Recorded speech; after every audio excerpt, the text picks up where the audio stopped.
Jo soc la Neus Montaner Soler, soc la responsable del servei prelaboral. El servei prelaboral és un servei que penja de la cartera de serveis de drets socials. La meva tasca és coordinar les diferents tasques que tenen assignades els tècnics i fer tota una tasca de gestió amb la Generalitat, que és la que ens fa que puguem seguir endavant.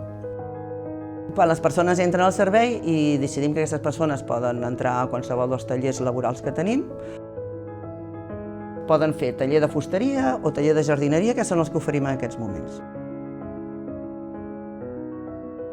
Soc el Xavier i fa un any que estic aquí al servei prelaboral, fent diverses formacions. Al taller de jardineria faig recuperació de plantes, esqueixos, reguem i veiem com van evolucionant durant els mesos totes les plantes. Quan una persona està al final del seu procés de treballar hàbits laborals, considerem la possibilitat de que en un dels nostres espais productius facin una formació, que seria més similar a el que pot trobar-se després al món laboral.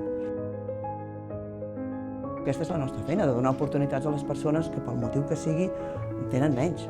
El col·lectiu vulnerable que tenem té menys oportunitats laborals que la resta de la població, i això és així, per això existeixen aquests serveis.